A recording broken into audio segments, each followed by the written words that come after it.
But did you hear about the bill from Marco Rubio and Tony Gonzalez that came out today? No, I did not. Okay. I was speaking about it on my channel just a little bit, just sending back some text, and people were responding. It's that there's a lot of pushback. Essentially, Marco Rubio put out a bill. Matter of fact, I'll share it with everyone because I know almost no one. It was hard to find this for myself, so I'm sure others had a trouble too. This is against fentanyl. It's about distributing fentanyl, the drug, and making it a death felony account. It's murder. If you are dealing fentanyl, so they're working on making it a capital offense. It's a capital offense. And we're seeing many people on the left are pushing against this. I've had people tell me, you can't do this because there are people who are addicted to fentanyl, and this is going to adversely affect their lives, which I think is insane. But here's the thing. So that's one aspect of it, is people are saying, well, it's harsh for addicts. And so they say, well, you can't do that, which I don't agree with at all. But if you look at the bill, and this thing is short. This is short, sweet, and simple. It's barely 3 pages. And literally, it's really 1 if you did the spacing correctly. Right. This bill is as simple as if you deal fentanyl, you've committed a capital crime. Now, the question I would ask is, have we gone too far? There's the bigger question. It's not, are we being harsh to addicts? The question is this too much of a punishment? Is it violating the 8th Amendment because it's a capital offense? And when I look at it, and I'm listening to people, I still have to say, but fentanyl's killing how many Americans every year? We're at record highs in overdoses. Fentanyl's being put into every kind of illicit and illegal drug on the market, out on the streets. It is killing children. That is a fact. It is killing young adults. That is a fact. It's killing adults. That is a fact. And distributing drugs illegally is killing individuals and communities. Okay. Answer. The first thing that we have to ask, sure, with this law, okay, and this is the first question every American should ask of every piece of legislation. Mm-hmm. Does Congress have the authority to enact this law? Which is a good question, and I would say yes. Okay, justify yourself. One, because this would have to be voted on, so the representatives of the public would have the final say. They're the ones who are electing those representatives. Okay, beyond that, constitutionally, how would you constitutionally justify this law? It doesn't violate the 8th Amendment because we're looking at something that it's murder. They are de facto creating murder. Let me rephrase this. What constitutional authority does Congress have to enact this law? The power to legislate? I'm not sure where you're going with it. Okay. First off, Congress only has the ability to legislate in certain areas. True. Okay. All that's defined, Article 1, Section 8. Right. Can you justify this law using Article 1, Section 8? I would have to say I would have to review Article 1, Section 8 again because I don't have it. I'm not familiar enough to say it off the top of my head. Okay. I'm going to agree with you. Yes, they do have the authority to institute this law. The reason why they have the authority to institute this law is fentanyl is an interstate commerce issue. Oh, you were using interstate commerce? Interstate commerce. That's funny because even though it's an illegal drug, but it is interstate commerce. That's true. It's even international. That's interesting. I never That's thought where of- Congress gets the authority to enact regulations against fentanyl. Okay. Yeah. Because otherwise it would be isolated to any one state because it's not Exactly. crossing state lines. Okay. Fair enough. So, Okay, I get so that's how we can justify that this law is actually authorized or can be authorized by Congress. Mhm, mhm. Okay.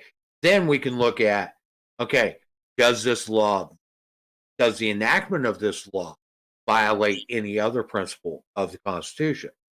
Which You is brought what up I'm the Eighth saying. Amendment. Yeah. Okay. At one point, they did try to say that the death penalty was a violation of the Eighth Amendment. However, that has since been overturned. And also, if we look at the historical record, the death penalty has been enacted for much less. Well, let's make sure everyone knows what we're talking about. When we say the Eighth Amendment, because most people don't know which one that is, that's the unjust punishment. You Yes. cannot be punished beyond the severity of the crime you've committed.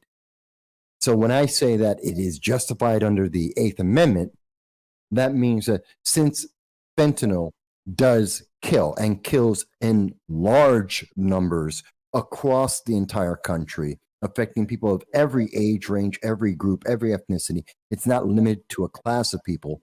It is a threat to the nation, and it is a deadly threat, even in micromillimeters of usage. Therefore, it is justified that it is a capital offense. That's where my argument comes from. So that people And also that there's a lot of people that have claimed that any form of capital punishment is what am I trying? I'm drawing a blank. What, unusual punishment? Yes. Mhm. Okay. Basically John equating Fetterman. it to a form of torture. Yeah, John Fetterman is one of the big proponents saying that right now in Okay. Pennsylvania. And if we actually look at the historical record, Mhm. okay, the death penalty was used quite often, both prior to us becoming a nation and well after we became a nation. Yeah. And it wasn't just used for cases of murder. Okay. Rape. It It was wasn't used for just rape in the used for past. rape. It Mhm. was actually used for theft. Mhm. It was used for desertion. It was used, I mean, there were countless crimes that were classified as capital offenses. Right. Okay. Depending upon the severity of the crime, obviously.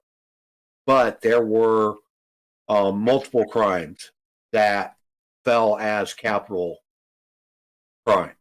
Today, most of our capital crime are limited to situations where death was caused under special circumstances. Yeah. Okay, is how most capital offenses are done. In this case, with a fentanyl dealer, I do think that threshold of special circumstances has been well exceeded. I think so as well. Again, because it Okay. affects every Because class more of often than people. not, any dealer that deals with fentanyl has caused multiple deaths. Yeah. Yeah. I think that's absolutely correct. And I think that's absolutely, I mean, it's factual, it's verifiable, it's empirical. And that's another aspect that I think is important. This isn't subjective. It's not, well, I think this. We have the numbers. We empirically can point to cases and examples and have very exacting numbers. And with a logical conclusion that the numbers may even be larger than we actually know of. So I think the threat is absolutely unquestionable. The reality of that threat is unquestionable. I think this is appropriate. And No, I think I it would even say- absolutely is. yeah, I Okay, would even go but this further is- than the bill. I would say the death penalty is warranted, not just capital being put in jail for life, but capital punishment itself, Mhm. murder, death as a result. Oh, I completely agree. Okay. And one of the reasons why I did this and challenged you on the constitutionality of this is I want everybody, when they're looking at this legislation, the very first question you should ask yourself is, does the legislative body that is working to enact whatever law it is, do they have the authority to enact such a law? Mhm. Okay. If that answer is no, then you should be fighting tooth and nail to stop that law, regardless of what it is. Mhm. Okay. Yeah. Even if you agree with the law, you should be fighting against it. Yeah. I think it's important for people to realize that there are many arguments and there's a lot of thought that should be put into these laws, which is why I brought it up. And it's great to question me because do I have a basis? I love that you asked me why. And okay, and we can walk through. Here's the justification. Here's the cause. Here's the effect. This is what is the effect in terms of the greater good? And I think too few people, especially in the news media, actually have that conversation of here's the bill, and this is why it is legal, why it's worthwhile. Is it effective? Is it efficient? Does it have a consequence that makes sense? And no one ever says that. Jan brings up a great question here that she believes, or a statement that unfortunately it won't go anywhere as long as Democrats are in control. And that goes to the other thing that I heard when the pushback I've gotten on this so far, and that's been saying, well, it's unfair to addicts. In fact, I had a very impassioned plea by a gentleman who said that this was about his father. His father's an addict, and he doesn't want his father to have to suffer through becoming sober because it makes it difficult for him to communicate and to be able to be with and around his family. And I understand that personal aspect, but this isn't about that one individual. This is about No, our society. it's not about that one individual. And secondly, okay, we can actually have programs put in place to help these people that are addicted. I think so. That you can't, the best answer to addiction is sobriety. Helping to remove that temptation, helping to remove that impediment, that addiction is positive. Coddling people by saying, hey, let's give you more of that addiction, like these safe needle injection sites, these, when we see the Biden Harris administration buying crack pipes and distributing that, you're not helping people with that. That's not a benefit to anyone. You're enabling them. Exactly. And it's absolutely okay. Enablement is not help. Exactly. The answer is we need to help remove that addiction, to end that addiction, and as difficult as that may be, to work on that process. You can't get there if you know, no matter what you're doing on one side, if you're as not, long as the substance remains readily available, it will always have people that are addicted to it. Okay.